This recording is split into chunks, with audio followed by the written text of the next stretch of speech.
back.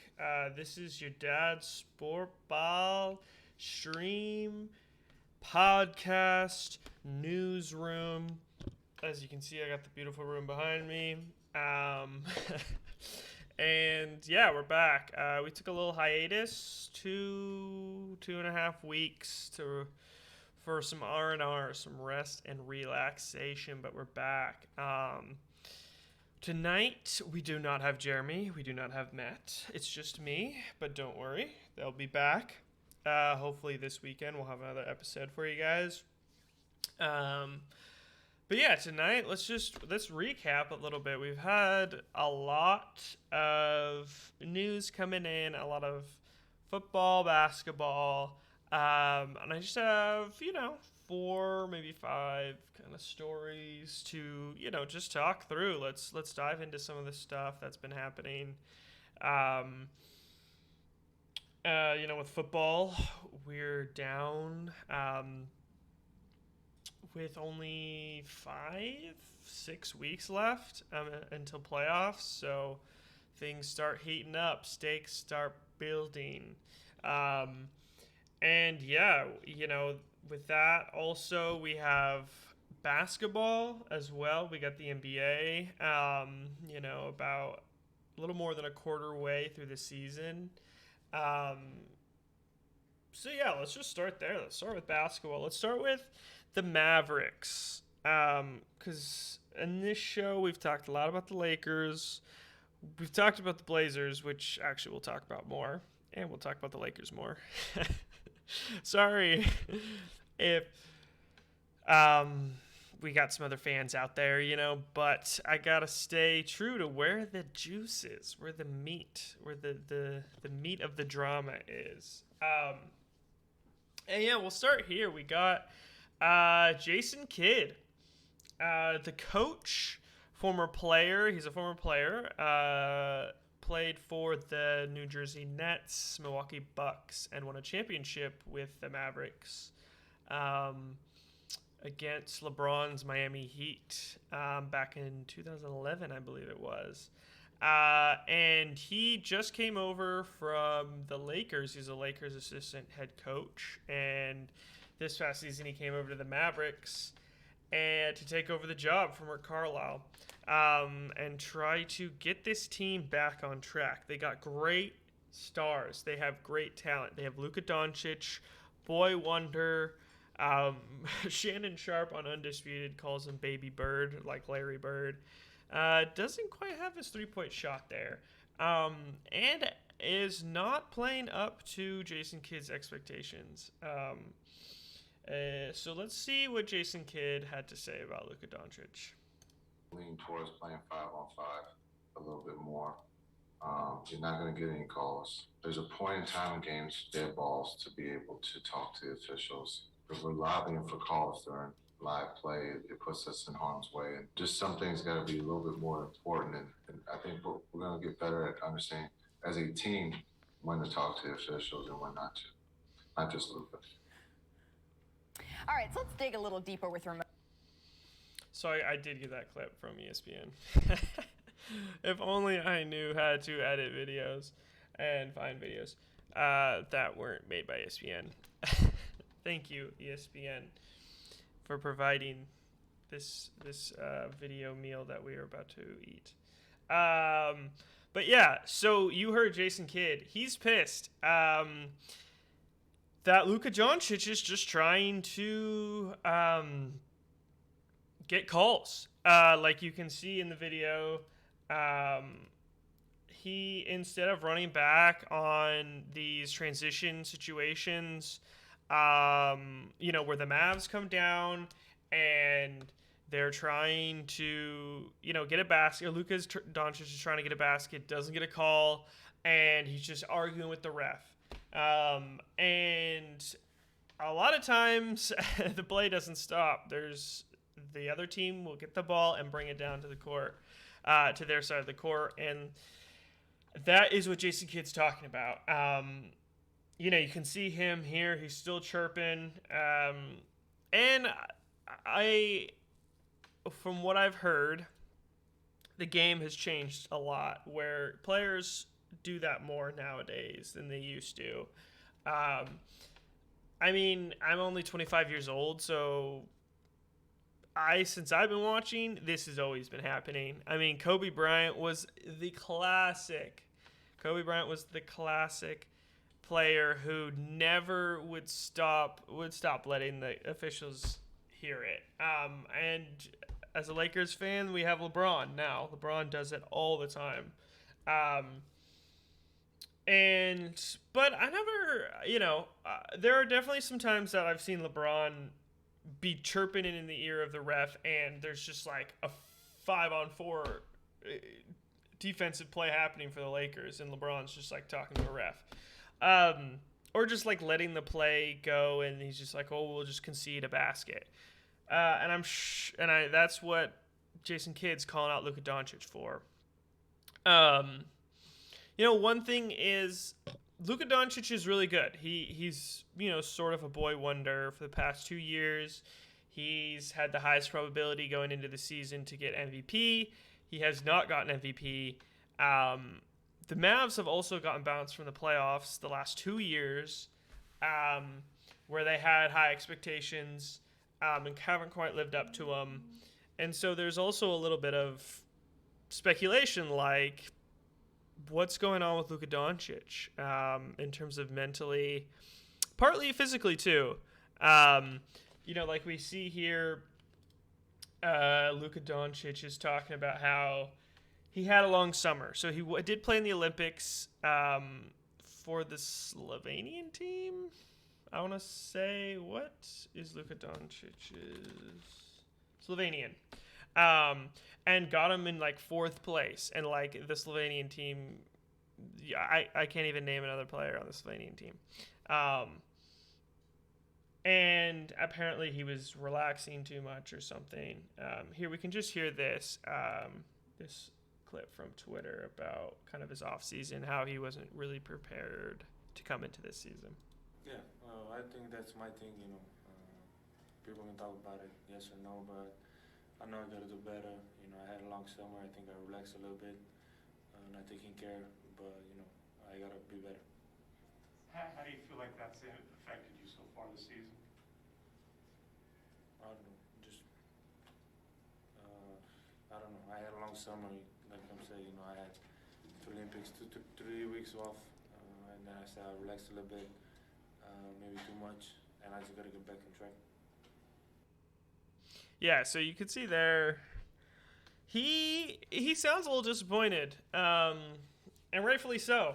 I mean, the Mavs are a good team. They have Luka Doncic and Kristaps Porzingis, and Kristaps has people have always said he's the unicorn, a player of rare, a rare player type of player who he's tall, he's 7'3".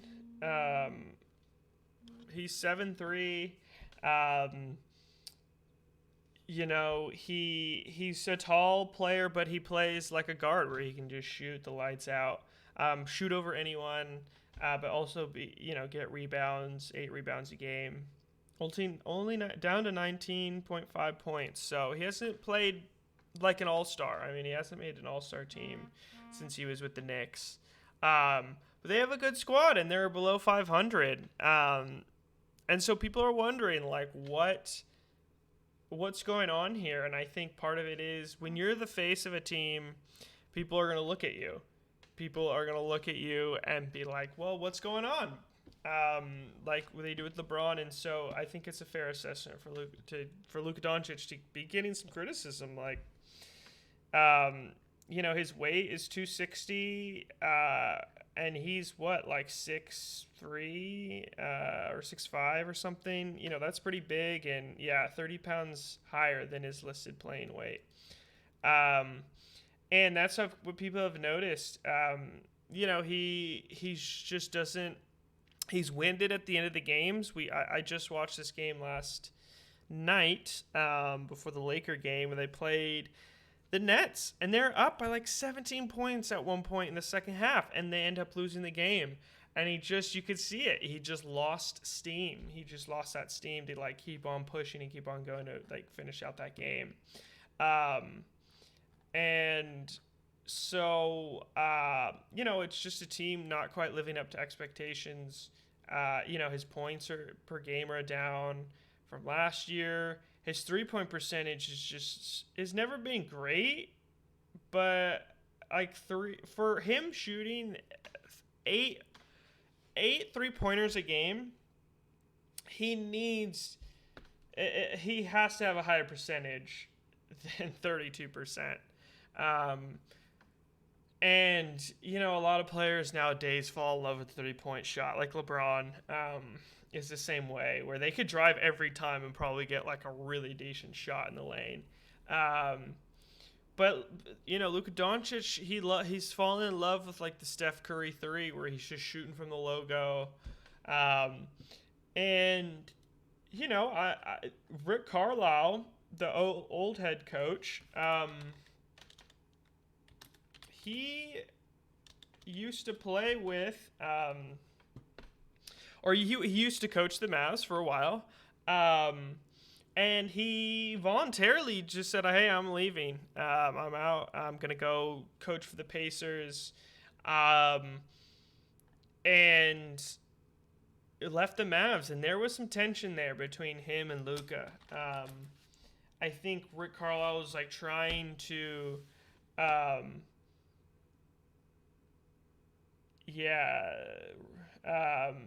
don't know. There was some back and forth where I don't think they were on the same page. Rick Carlisle, I think, was wanting to call certain plays, but Luka Doncic was just kind of doing his thing because he's, the playmaker. He's the leader of that team.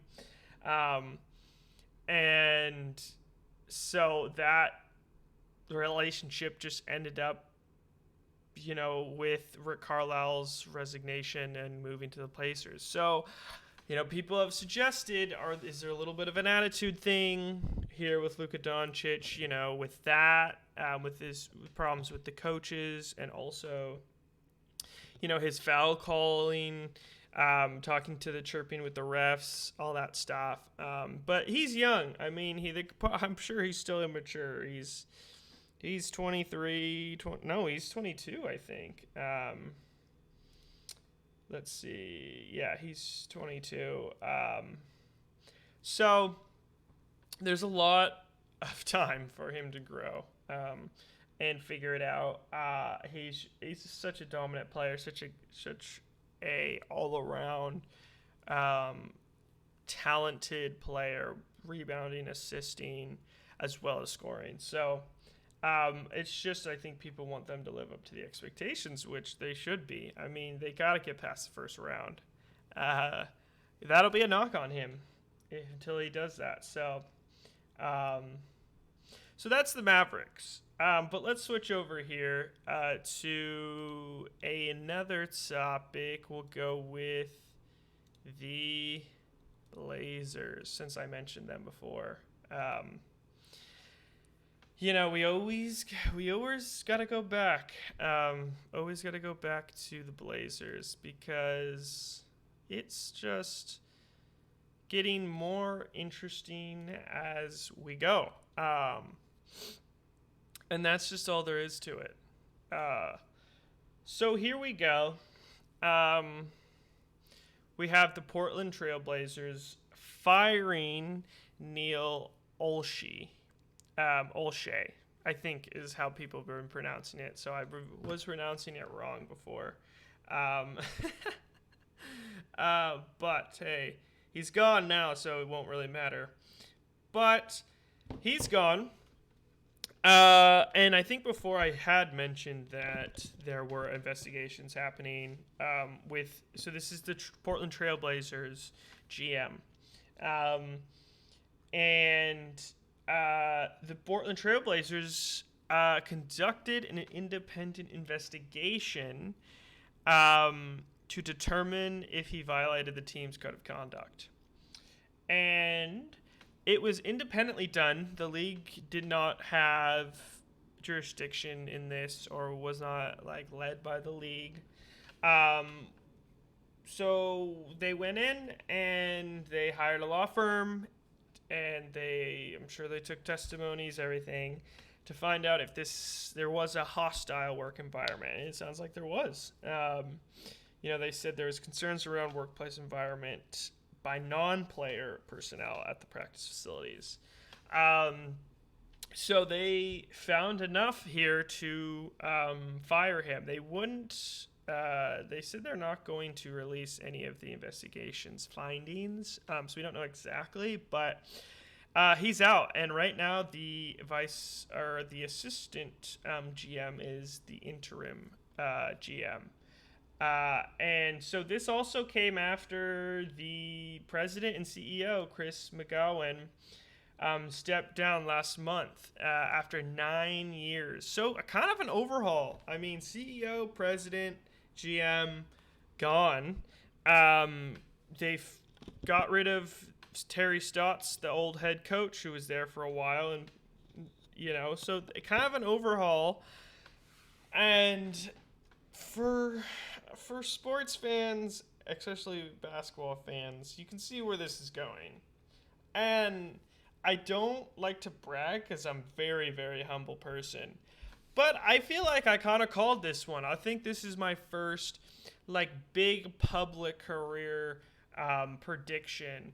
Is just the Trailblazers imploding if they didn't do anything. Imploding in the way that, there was obviously some issues with the front office. And I had spent a whole episode about this. A whole episode plus about this.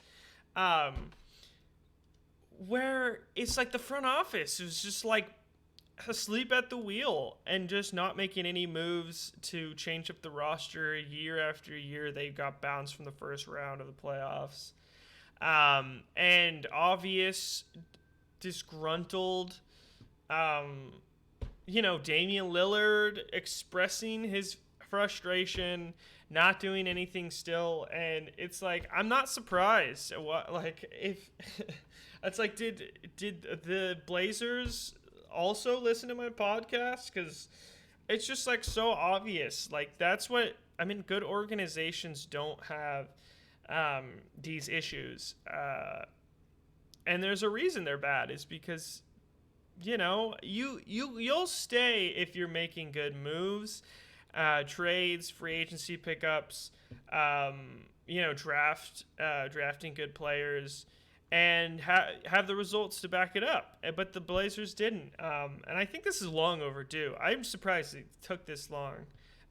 Honestly. The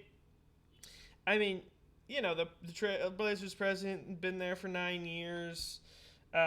Neil Olshey had been there, for 5, I think, years.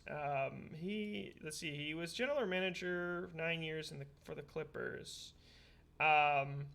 And then I think since then he's been the Blazers. So that's 5-6 years. And it's just that took way too long. That should not have been that long.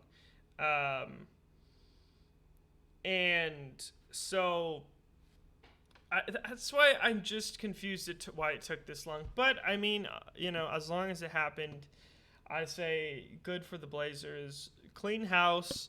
No one should be making that much money and doing that shitty of a job when there's so many good other candidates for these jobs out there. Ex-players, other, personnel, probably maybe even within the organization, get some perspective, get some, minorities, and get some people who would not have the opportunity that have this different perspective. In a league that's predominantly black, maybe hire someone who has that perspective. I don't know. It just seems like that would be pretty obvious to me. But hey, what do I know? But there's more drama. The drama's not over. If you thought the drama was over, you're wrong, because it's still here. We're staying on the Blazers. I'm not letting them walk this easy. But yeah, so Damian Lillard, It all goes back to Damian. All roads lead back to Dame. And that's how it is in the NBA. It's a star-driven league. The players partly own the team as much as the owners.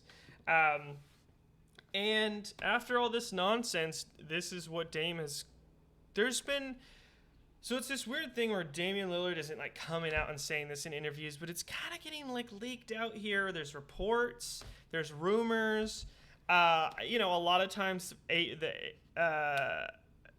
agents of these players will kind of like leak this to the press to get like a little bit of a fire put under the team. So like for negotiations, they'll like use the media as leverage, like Damian Lillard's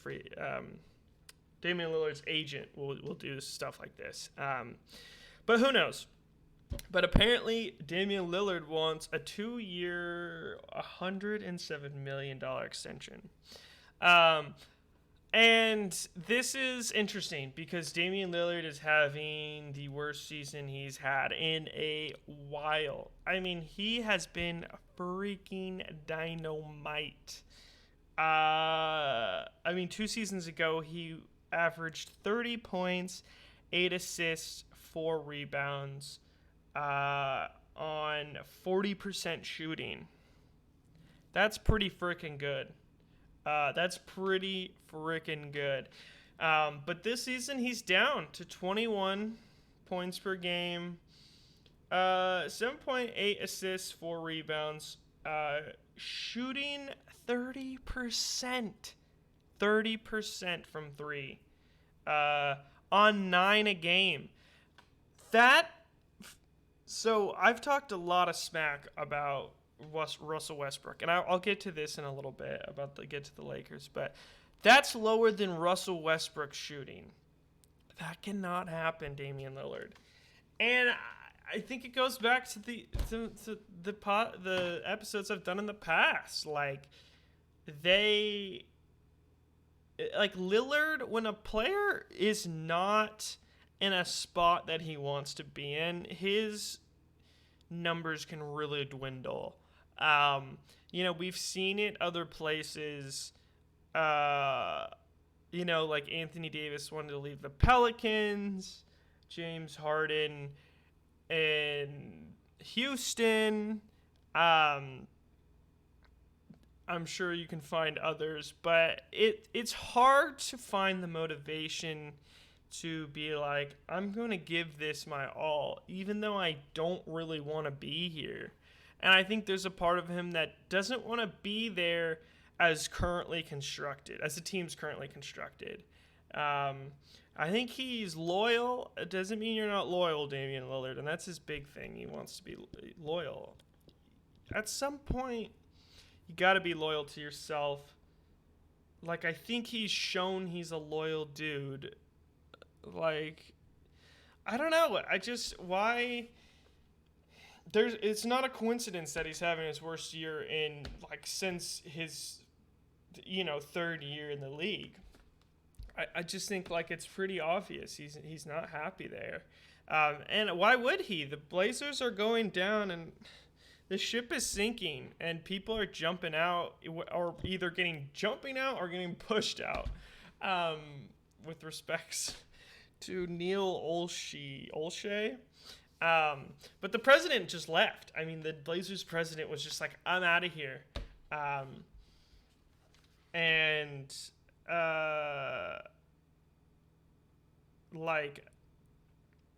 just think Damian Lillard, it's okay. It's okay to say you don't want to be there.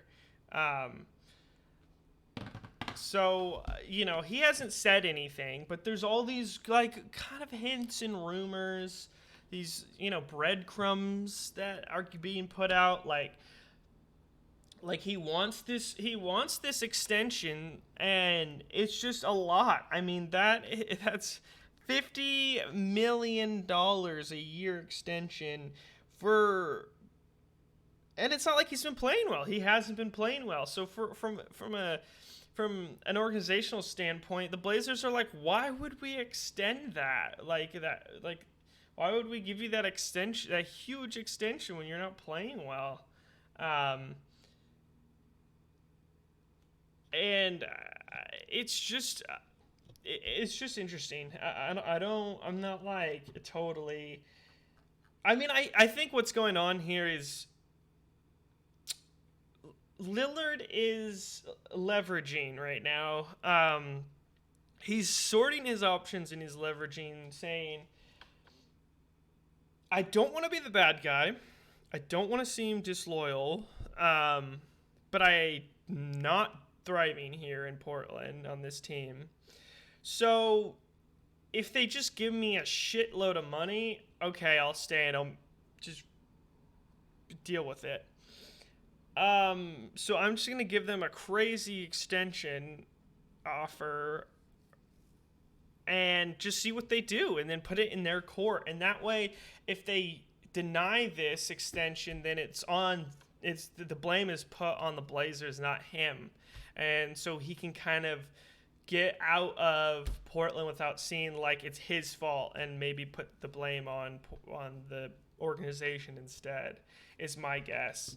But then other things start coming out, like The Athletic on Twitter put out this report that Damian Lillard is interested in playing with Ben Simmons.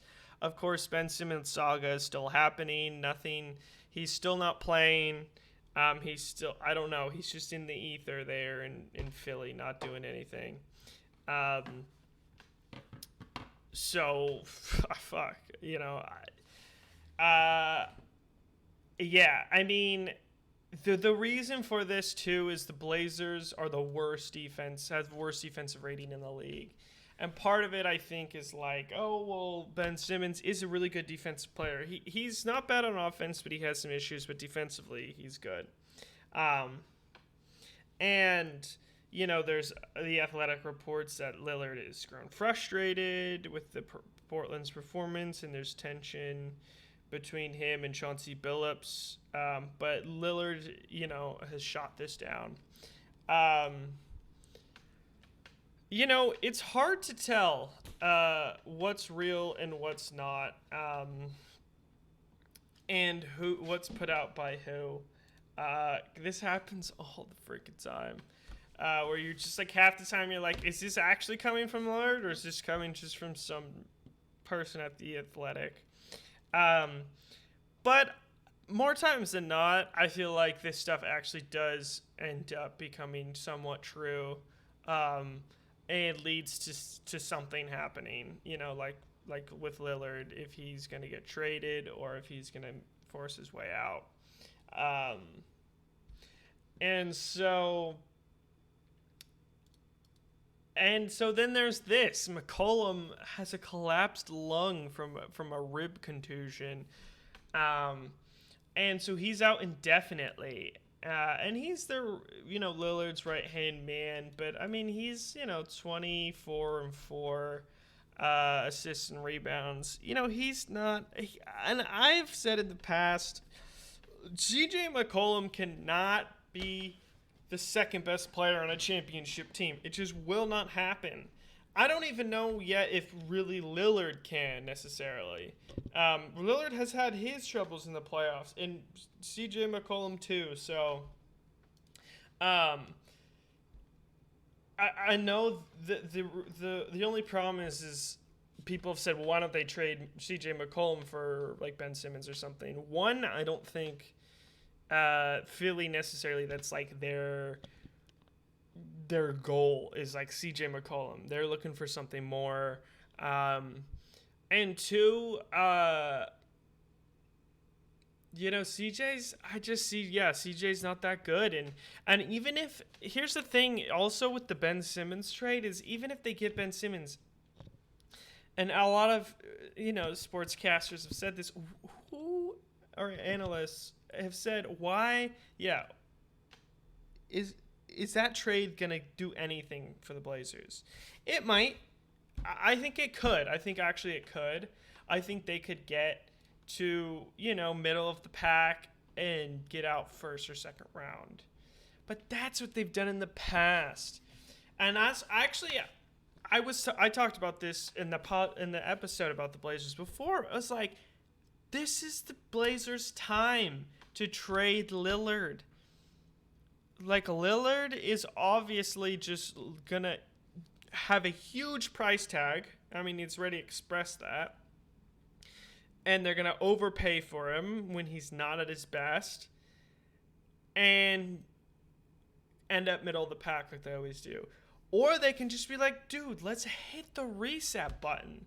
Like, we're not going anywhere. Let's trade Lillard, get either a shit ton of picks or, like, young players. You could have Ben Simmons with, like, their core, and their defense will improve, but their offense will go down. And they'll probably still hang around, like, 10th, 11th, 12th, and have a few years to rebuild. I just think that's the way to go. Like they're on a ship that's sinking more and more. It's like, you might as well just call it, just cut your losses, man. Like, you can see, or there's been this thing with the Pacers are pretty much just said it. They just shout it from the rooftops, and they're 11-16. Yeah, so they're down there, and not as bad as the Blazers, but I mean, they're only like a game or two back from the Blazers record, and they've pretty much just came out and shouted it from the rooftops. They're like, we're ready to rebuild. Like, if people they're like putting all their chips out on the table, and basically been like, we're okay with letting it go, letting the team go, and just trading for assets for picks, and they're like, like, no one's safe. Domantas Sabonis, Karis LeVert, Miles Turner, like, whoever people want, like, we're fine to rebuild, like open season on our players, basically. So I'm almost saying, like, Blazers, like, so, I mean, there is a difference. The Blazers don't quite have, like, a player as good as Dame, but it's just like, why not? Why not? I mean, just be like, hey, we're open to it. We know how bad we are. Like, we're not going anywhere anytime soon. And, the Pacers have had Domantas Sabonis, Miles Turner for a while. It's not really worked out. And that's just smart to me. That's smart from an organizational standpoint. It's just be like, hey, we're cutting our losses. We'd rather, instead of putting ourselves more in debt with spending picks and investing in players who aren't going to be the future of this organization, let's just have a fire sale. I just think that's what the Blazers need to do. Like, that just seems so much more beneficial for the Pacers and for the players too on the Pacers. These are good players. Karis LeVert, Miles Turner, Domantas Sabonis. Like Lillard, obviously Lillard's 1,000 times better, but it's like these players now then can go to contenders, and like start to play for championships.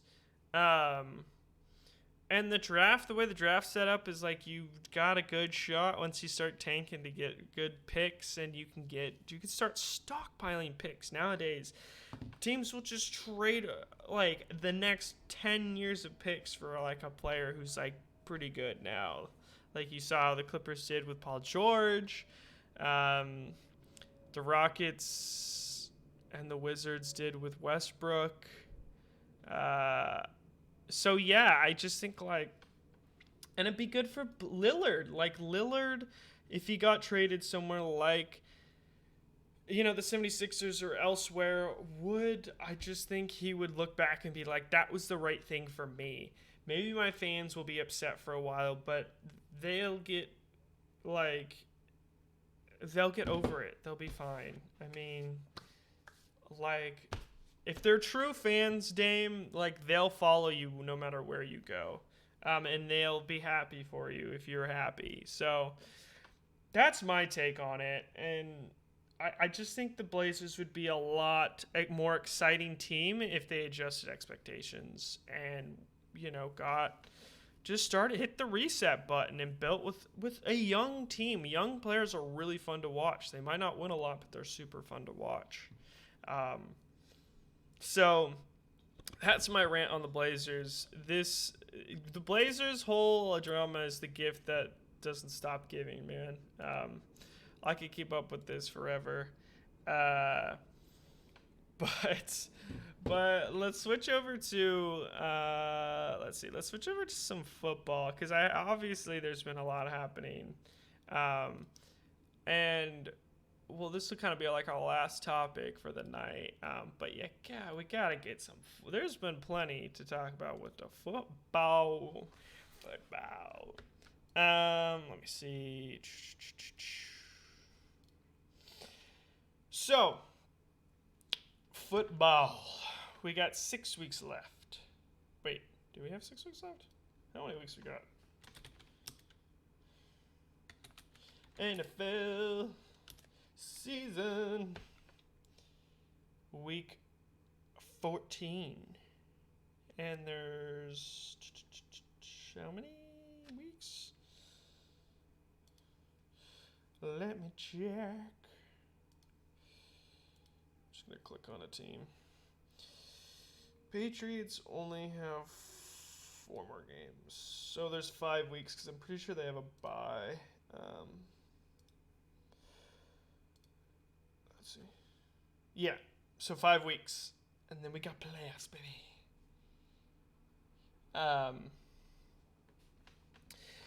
So there's been stuff happening. Not a lot has changed necessarily, which is funny. There's a lot that can happen in football, but not necessarily like huge changes. Let's start with just predictions. Let's see who has the highest probability of making the playoffs. Or who's on the cusp, who has probability to make the playoffs, and who in the playoff hunt has the highest chance of winning the Super Bowl. And this is a website called 538. I love them for predictions and like predictive models. Like I followed them during the last few elections and stuff. Really interesting, really accurate the way that they do it. And so I found... they have these predictions for football. So we got Cardinals. Interesting. We got Cardinals who are 10-2. 16% chance. Packers at 15% chance. Patriots 14. Bucks at 14% to win. This is to win the Super Bowl. Chiefs 10%, Ravens 5%, Chargers 4%. Man, the Chargers have come a long way. That was a quick turnaround, I do have to say. From Phillip Rivers to Justin Herbert, I thought we were in it for the long haul for that rebuild, but it was pretty quick. Thank the football gods. So Patriots are rolling, man. Let's start there. They are absolutely rolling. They're on a 7-game win streak. And they're on top. They're on top of the AFC East and just the AFC in general. The season ended now, they'd get the bye for the first week of the playoffs. And this is Belichick's revenge tour. So Bill Belichick, longtime coach of the Patriots, many seasons with Tom Brady. They won 6 or 7. If someone fact check that. How many rings does Tom Brady have? 7. So 6. He won 1 with the Bucks last season. He has 6 with Belichick. And there was just some bad blood. Coaches, star players. I mean, we just talked about Dame Lillard. We just talked about all these players in the NBA. NFL is no different. You got 2 really good, one as a coach, one's a player, and they butt heads, man. And so there's always been the debate between, is it Belichick? Is it Brady? Why were the Patriots so good? And we finally are starting to see who won the breakup, so to speak. Everyone's calling it the breakup. Belichick and Brady broke up. Brady went to Tampa Bay Buccaneers, won a championship, and everyone's saying Brady is the GOAT. And he's the reason why the Patriots were so good. Well, Bill Belichick comes into this season saying, you're wrong.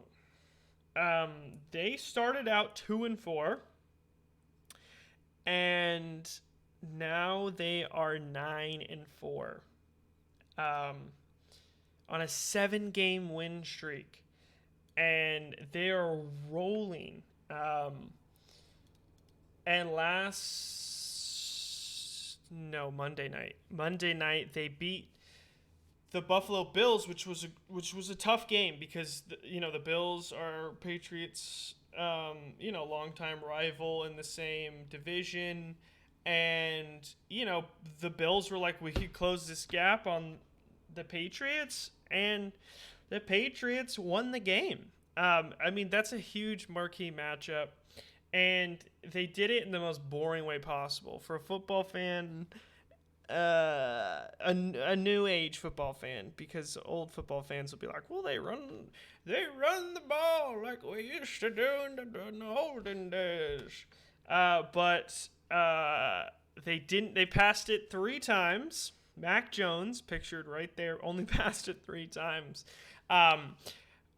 And they got the win still, and they broke the record for the least amount of passes and to still win the game. So obviously it was terrible. This happens when there's terrible conditions. In Buffalo, it was like wind speeds up to like 50 miles per hour. It was cold, windy. You can see it. I mean, even Josh Allen, who has this crazy arm, just the ball would just go all over the place. And Bill Belichick's like, I'm not going to pass the ball. And he just never did, and they won the game. So here's been the debate. I mean, obviously on all the talk shows, there's got to be some sort of debate around every marquee matchup. Does Bill Belichick trust Mac Jones, the rookie quarterback for the Patriots?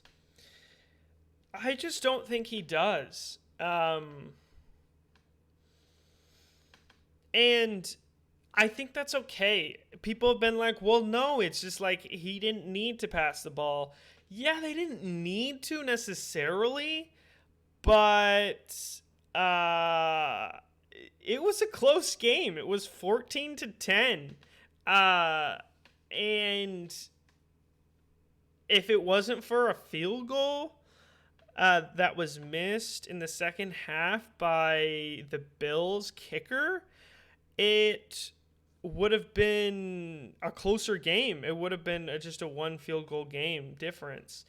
So since it was a touchdown difference, the Bills got to the red zone multiple times and just could not convert a touchdown. And they tried to pass it, actually. The Bills did try to pass it. And they just couldn't. And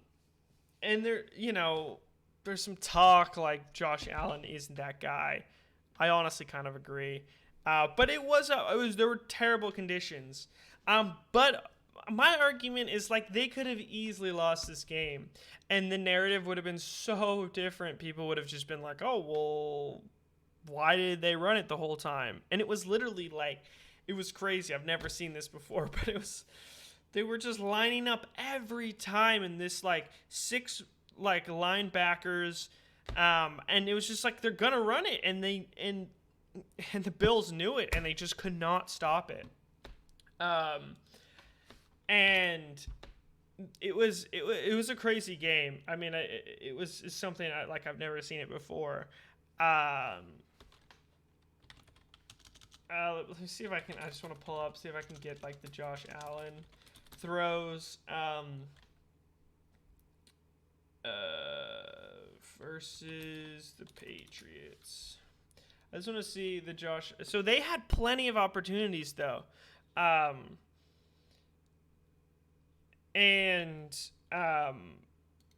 they just could not convert. And you know, Belichick is building that resume. He is, you know, people are saying he is the GOAT, coach-wise. And I love this, like, I love these debates between, like, Brady or Belichick. It's like, they could both be the best in their spot, and they could have both had a very big part in winning those championships. But that's just not, that's not what sells, and, you know, that's not sexy to say. You know, we got to pick a side, you know, like in Twilight, it's, you know, Edward or the other guy, the Wolf Man. But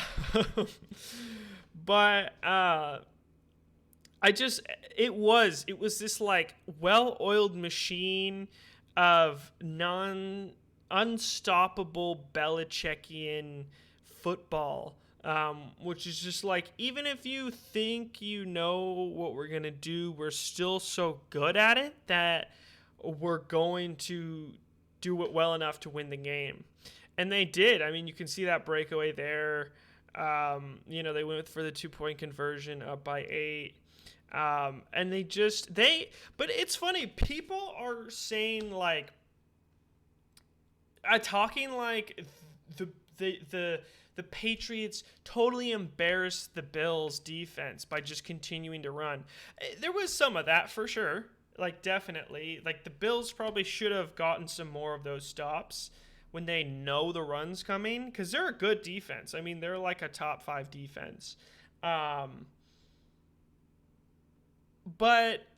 I mean, they held the Patriots to one scoring touchdown and to only 14 points in the game. That's a good game. That's a good defensive play, like showing from the Bills defense. The issue was the Bills could not score, and so part of it is. I mean, Belichick, as good as the run was, Belichick's defense has always been so good. I mean, that's the one thing that people say about this, you know, Brady versus Belichick, is every year they've won, the Belichick's defense, every year that Brady has won, he has had like a top 3 defense or something. And they saw, even when the Bucs won, they absolutely shut down Mahomes. But that's Bill Belichick mostly, is he's always has this well-oiled machine of a defense. And they held the Bills. And so really what people now are talking about is like, if you're looking at these probabilities, it's like you have the Patriots 3rd and you have the Bucs 4th. How awesome of... Talk about marquee matchups in the Super Bowl. That would be awesome. And, you know, I was talking to Matt and Jeremy in the group text about this. I don't think this is going to happen. I want it to happen so badly. One, a rookie quarterback has never gone to a Super Bowl. So that is an issue. It's not just a stat that's just like, oh, whatever, it's just a stat. No, it's big, because in the playoffs, if you get behind score-wise, you cannot just run the ball out. It's hard for even a really good running game you can't just run the ball out. You need to pass your way back into the game. And I just think defenses are too solid and too good to think that Mac Jones is going to play up to the level he needs to like win the game. I could be wrong, and it would be an amazing storyline. Like I want, every fiber of my being wants it to happen, but realistically, I think it'll be another rematch between the Chiefs and Bucks. The Chiefs and Bucks, or I can see Chiefs versus Packers. Because the Packers are actually been rolling. Since that first game they lost of the season, I mean, Aaron Rodgers, as big of a dickhead as I think he is, a pompous asshole, he's been rolling. I could see them. But he has to get past Tom Brady, and he hasn't necessarily been able to do that in the past. So I think, yeah, I want that to happen. I don't know if it necessarily will happen, but as the last few weeks go on, I'd be really interested to see like where, if that becomes more probable. I mean, so let's see. The Patriots have the Colts, the Bills again, Jaguars, Dolphins. So they could definitely end up with the number 1 seed, which would be nuts. People, there's no way. People thought they'd maybe make the playoffs. So that's a crazy storyline. I really hope. I mean, it'll be an exciting. When storylines run these matchups, people want to see the drama, but the Belichick versus Brady, and so I do really wish it happens. But the Chiefs are rolling too. That's the thing, is the AFC is up for grabs, but a lot of people are talking as if that's a way for like their dark horse team to make it in. Not necessarily. It's up for grabs. It's been up and down. But the Chiefs are actually been the one constant in the past like month and a half. They're on, I think, they're on a 5-game win streak.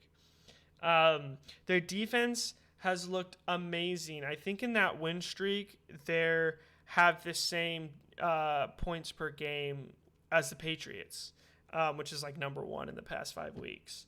And their defense has been carrying them, actually. Mahomes still hasn't been like doing amazing.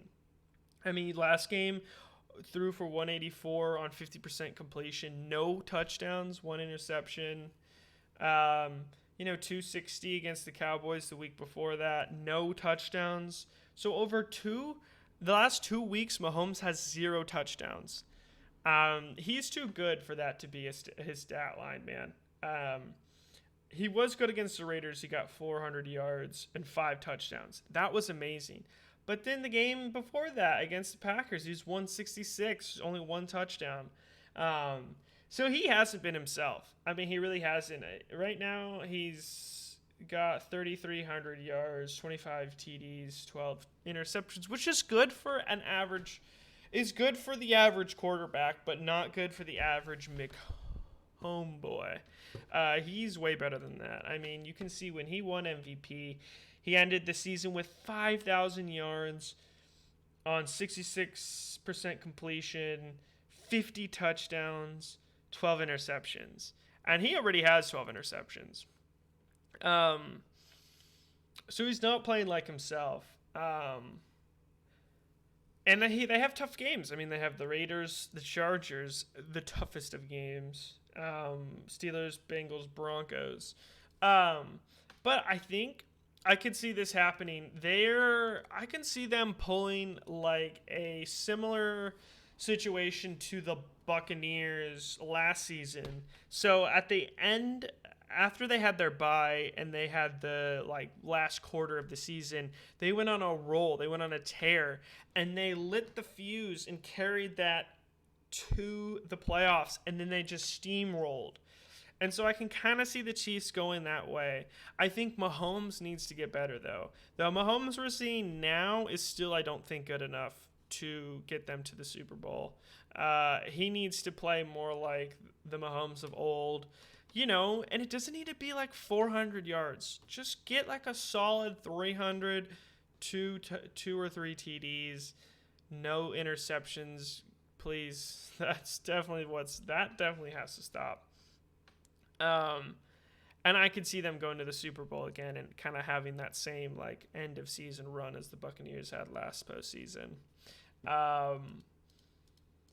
But then again, it's been such an up and down season that I don't know what's going to happen. People had the Cowboys as Super Bowl favorites at one point, and they've like lost the last 3 out of 4,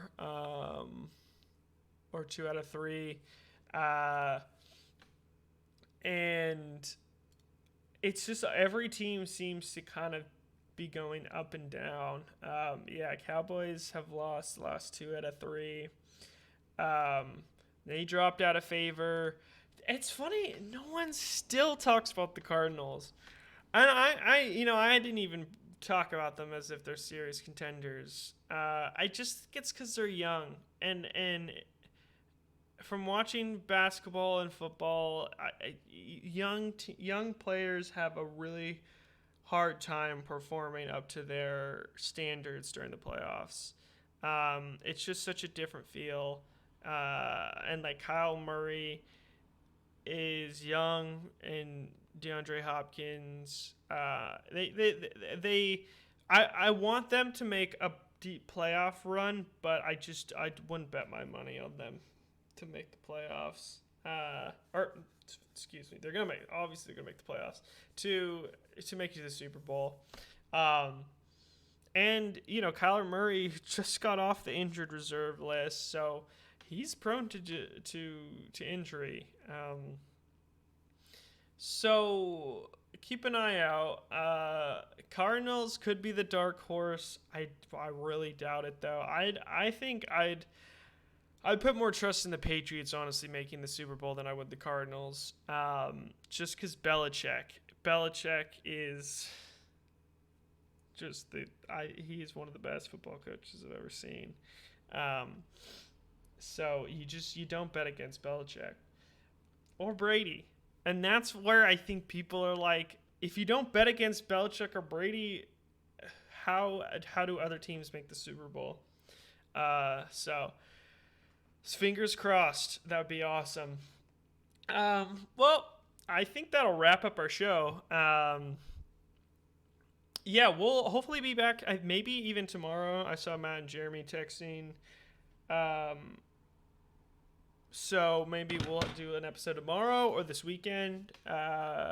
Lakers play Memphis. They're on a roll.